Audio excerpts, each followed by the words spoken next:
Aquele dataset de consumo de combustível dos automóveis, nós vamos fazer um estudo agora rápido, uma análise rápida de correlação, né? Então eu já tenho o ícone da correlação aqui disponível dentro do meu menu de dados, basta arrastar e fazer a conexão entre o dataset e a correlação.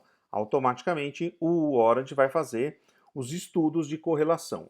Eu vou utilizar a correlação de Pearson.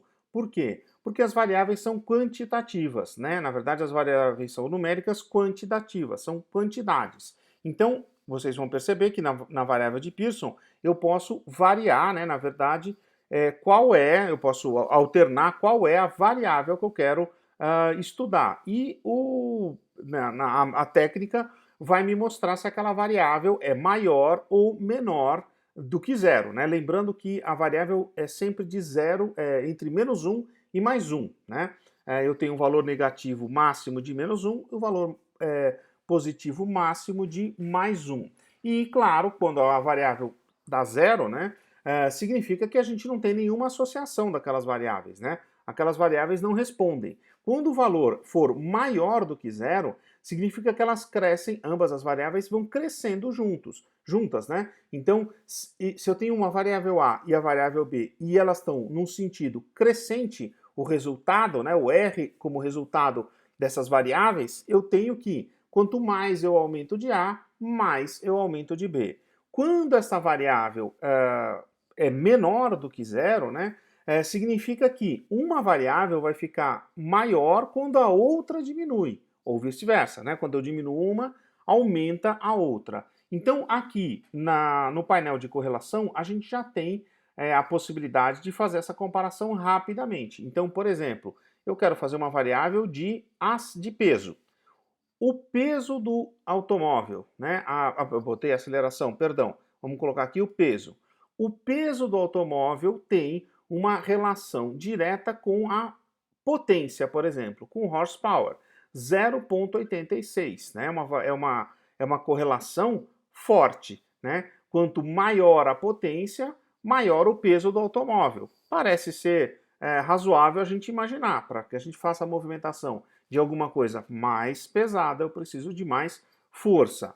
Em relação ao consumo, a gente tem justamente uma força negativa. Significa que quanto mais eu aumento o consumo, menor vai ser a minha eficiência de combustível. Quem está me falando isso é o gráfico de correlação dos dados que foram levantados. A aceleração também. A aceleração e peso tem uma correlação não tão forte quanto o consumo e o peso, mas continua aparecendo ali como uma relação negativa, uma correlação negativa. O resultado é negativo.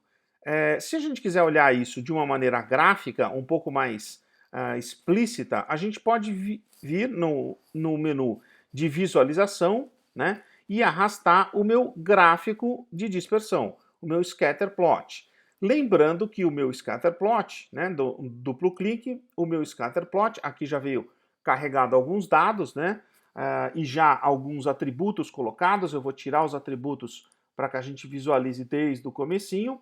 A gente tinha visto que o peso e a consumo, olha lá, eles eram inversamente proporcionais, né? Eles tinham uma correlação aonde a minha linha de regressão é menor do que zero, né?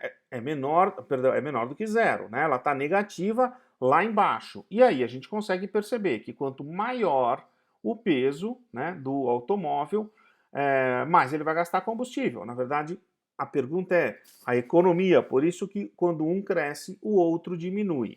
As possibilidades que a gente tem dos atributos, como por exemplo as cores, a gente consegue cruzar com a informação de quantos cilindros tem aqueles carros, né? E aí já apareceu aí uma variável positiva, uma variável quase neutra, né? Não faz muita diferença.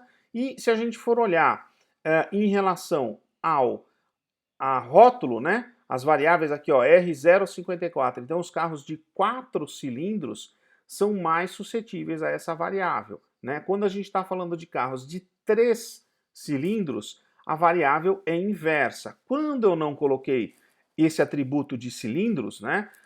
simplesmente ele me desenhou uma única variável, uma única correlação, né, onde ele assumia peso e consumo de combustível. Aqui a gente pode colocar, por exemplo, cilindros ou o ano de fabricação. Olha, o ano de fabricação continua sendo inversamente proporcional, nesse caso, com os dados que a gente tem. Significa que quanto maior o peso, né, menor a eficiência, né, aqui a gente fala, em vez de quilômetros por litro, né, a gente está falando litros, né, milhas por quilômetros. Então, inverso, né, quanto mais alto, né, milhas por quilômetro, significa que o carro, milhas por galão, né, significa que o carro consome menos, né? Quanto mais milhas pela mesma unidade de galão, ele consome menos. Então, fica um pouco diferente do nosso hábito nacional aqui, né? Que a gente usa quilômetros por litro. É quantos quilômetros com um único litro, né? Lá a gente está trabalhando com milhas por galão.